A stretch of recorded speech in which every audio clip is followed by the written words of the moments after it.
New Zealand's famous for top quality honey, and especially Manuka honey.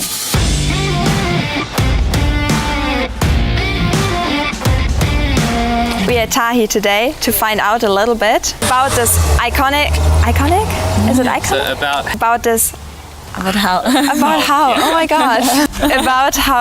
about how this iconic product is made. And we also hear that conservation is at the heart of what they do. Honey! Northland is beautiful nature, but more importantly, they have beautiful people keeping Northland beautiful. At Tahi, sustainability is a living philosophy. Through renewal and regeneration, Tahi is restoring the natural balance of the land. There's one bee. Oh. Yeah, that's right. Yeah. There's going to be heaps of bees in a minute. So this is a bee smoker. Basically what this is there's just pine needles in there, embers in the bottom, and it just smoulders away. What this does is it symbolises a forest fire.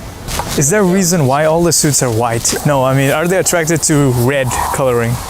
No, bees? So they can't actually see red.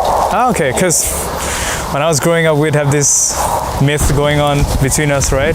Whoever wears red, the bee thinks it's a flower and they get attracted to it. Yeah. So it's a light. My whole childhood. So. Yeah. So dark colours, like often if you've got an aggressive beehive, and there are certain breeds of bees that are quite aggressive. Okay. And it also depends on the beekeeping practice as well. Like if you go into it and you're rough every time, then the bees are going to remember that. So I guess I'll just go and I'll talk you guys through each component of the hive. And so this is a bee lid. So the purpose of this is just to keep the weather out of the beehive.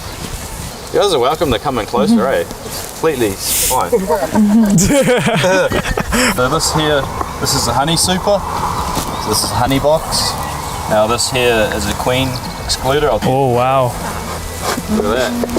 Almost a full box of honey right there. So internal running temperature of a beehive is 37 degrees. And they maintain that temperature. Oh, it is Manuka honey. Yes, I'd almost guarantee that. Yeah. Is there a box of honey? I'll probably be seeing that soon. So you see the bees are just stuck into that honey, They're having a feed. So who wants to try some honey? Me, for sure. Same. You can't put that back now. No, I mean, I can't, no. So just quickly stick your finger in it. Oop.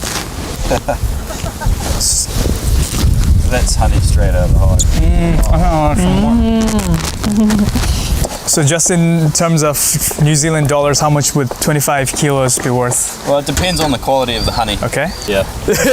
Yeah, we produce a top quality product, so obviously you pay for what you get. Yeah, exactly. So this is a queen excluder. Now the reason we have this in a beehive is the queen can't fit through it.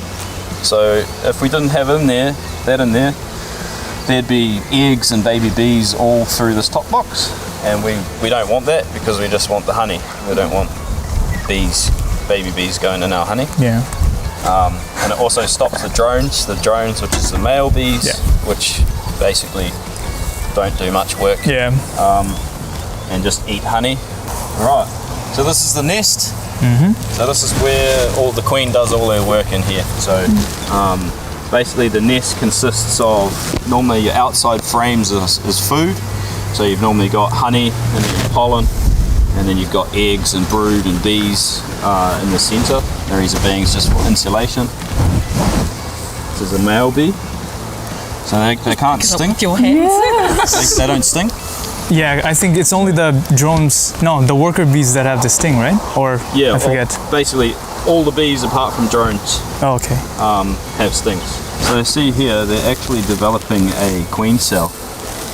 So that cup there, they're starting to build a queen cell. Now is swarming season. So as a beekeeper, we'd come in and basically remove those, cut them out, and make sure that they don't swarm. Hence the term beekeeping. We don't want to lose half our foraging force. Get a shot. So she can lay up to 3,000 eggs a day. 3,000? 3,000, yeah. the kanuka tree, there's also kanuka honey? Yes, just the flower clusters are different. So like kanuka has clusters of flower, whereas manuka is kind of like sort of single flowers. And I think the only way I remember things is kanuka K for kind, manuka M for mean, right? I mean, the leaves are kind of smooth to touch on a kanuka. Ding, ding, ding, ding, ding.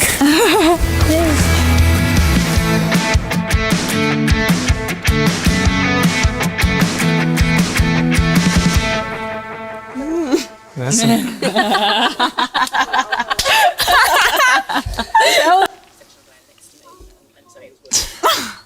But it's really good. It is. So before I say something about my Tahi experience, I'm gonna have some more of the Tahi honey. Quite a good day. So we're still at Tahi. We're having some beautiful Tahi manuka honey. It's really good. So it's 400 grams. I probably have eaten like the top portion of it. But I think Tahi, the way that Tahi does things, we just got to see around the whole place. We saw the bees, we saw the landscape, the beautiful view, and we also got to speak with the people behind Tahi.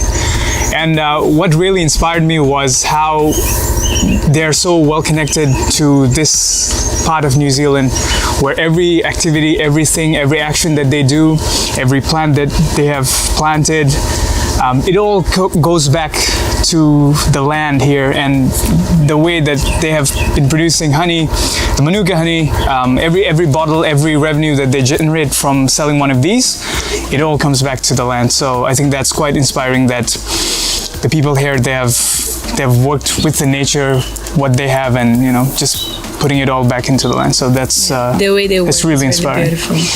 Here we've got 400 grams, which means that 4,000.